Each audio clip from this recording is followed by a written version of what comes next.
Olá, companheiras e companheiros, servidores públicos federais, estaduais e municipais de Pernambuco e todos aqueles que nos acompanham pelo Brasil afora. Dia 27 de maio é Dia Nacional de Luta em defesa do serviço público pela valorização dos servidores públicos de todo o país. Nós estamos aqui atendendo ao convite do Sindicato dos Servidores Públicos Federais de Pernambuco e vamos abordar alguns dos temas mais importantes para cada um e cada uma de nós em defesa do Estado brasileiro, em defesa dos serviços públicos e pela valorização dos servidores. Quero contar com cada um e cada uma de vocês nesse bate-papo. O Sistema Único de Saúde foi uma das construções e conquistas mais importantes nascendo da Constituição Federal de 1988. Mas o Constituinte e a sociedade que lutou pelo SUS não deixaram o SUS solteiro, sozinho, isolado. O SUS integra o sistema de seguridade social ao lado da assistência e da previdência social. Mas ao longo da sua vida, desde 1990, foi atacado, sucateado, subfinanciado e nós assistimos progressivamente à privatização do gasto em saúde no nosso país. Agora, na pandemia, nós estamos vendo a força, a importância, a abrangência do Sistema Único de Saúde e o papel abnegado, competente e combativo dos seus profissionais. Por isso, na pandemia e depois da pandemia, vamos reforçar a luta pela autonomia do orçamento da Seguridade Social, sem desvinculação, sonegações, desonerações tributárias a favor das empresas e do capital, e vamos garantir que o SUS possa avançar na sua perspectiva de ser um sistema único, universal, equânime e de qualidade para todos e todas, com a participação da União, dos estados e municípios. SUS, 100% SUS.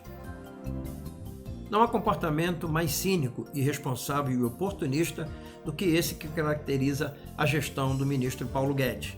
Os ataques constantes às empresas públicas e a defesa intransigente, ampla de um programa de privatizações representam não o compromisso com melhores serviços, com tarifas mais baixas, com a universalização do acesso da população ao que hoje é produzido pelas empresas estatais. O que está por trás desse ataque rigoroso, contundente às empresas públicas e à participação do Estado na economia é o conluio, é a maracutaia, são as transações e os interesses desse governo com o grande capital internacional. Os grandes capitalistas pelo mundo afora precisam de ativos onde eles possam investir, comprar, fazer a valorização do seu capital. Capital parado não cria valor.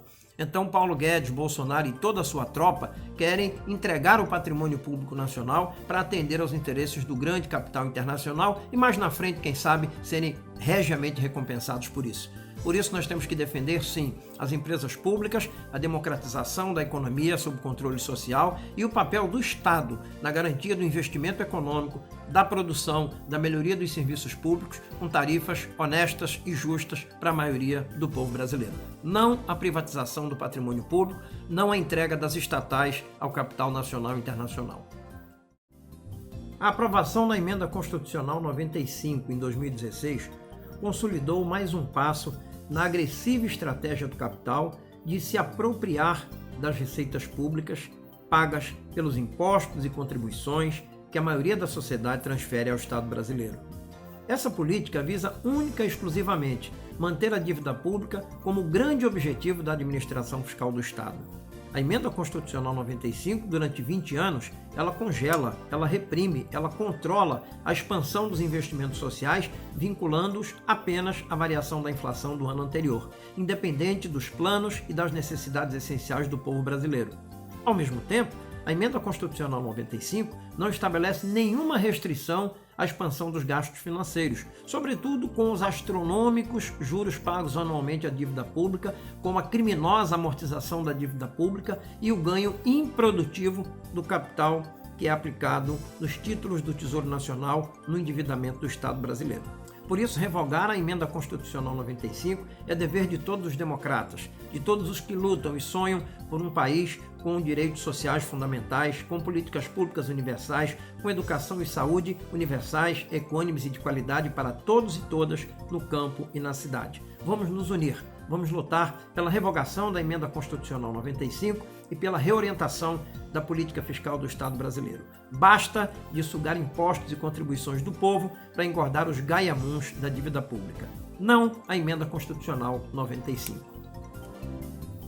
Eu já disse há alguns dias que não há política mais burra, mais incompetente, mais desonesta do que o congelamento do salário dos servidores. Nós estamos num momento de baixíssima inflação, altíssimo desemprego e uma reduzidíssima taxa de investimento pelo Estado brasileiro no desenvolvimento das atividades econômicas. O nosso PIB, há 3 anos, não passa de 1,3% ao ano. Então, criam-se todas as condições para que, através da retomada do consumo, da valorização dos salários e do crescimento da renda familiar, nós possamos reaquecer a economia. Num momento como esse, tudo o que não se deve fazer é congelar salários e reduzir o valor real do salário mínimo, das pensões e de aposentadorias, porque o PIB se sustenta em 4 patamares: o gasto das famílias, os investimentos do Estado, os investimentos de consumo das empresas, as importações e exportações.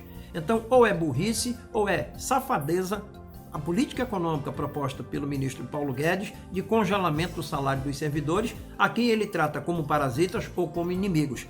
Ele, Paulo Guedes, é que é o inimigo do serviço público. Ele, Paulo Guedes, é que é o coveiro da qualidade do serviço público para a maioria da população brasileira. Por isso, temos que dizer não ao congelamento dos salários dos servidores, sim à retomada da capacidade de consumo, da valorização dos salários, da expansão do emprego, do consumo e renda para a maioria do servidor e da classe trabalhadora brasileira. Desde o seu primeiro dia de governo até agora, no mês de maio, fica cada dia mais evidente que o projeto político, econômico e social do governo Jair Bolsonaro é contrário à maioria do povo brasileiro. É contrário à democracia, às liberdades e aos direitos sociais da nossa população. A política econômica desenvolvida por Paulo Guedes à frente do Ministério da Economia e pelo presidente Roberto Campos do Banco Central visa única e exclusivamente entregar o patrimônio público ao capital multinacional, comprar ativos podres de bancos e fundos financeiros, aumentando a dívida pública às custas do sacrifício imposto à maioria da população e, ao mesmo tempo, usar a capacidade fiscal do Estado para engordar os ganhamuns da dívida pública, os grandes financistas que aplicam o seu patrimônio e o seu capital não no investimento produtivo para a geração de empregos e desenvolvimento da economia, mas sim para a renda através do pagamento dos juros e da amortização da dívida pública.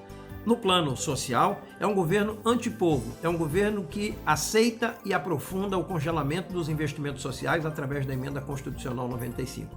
Esse é um governo imoral, é um governo genocida. Portanto, exige de nós a nossa capacidade de denúncia, de crítica e de unidade, exigindo em alto e bom som, em todos os meios, por meio de todas as ferramentas democráticas possíveis, o mais autêntico e legítimo, fora Bolsonaro.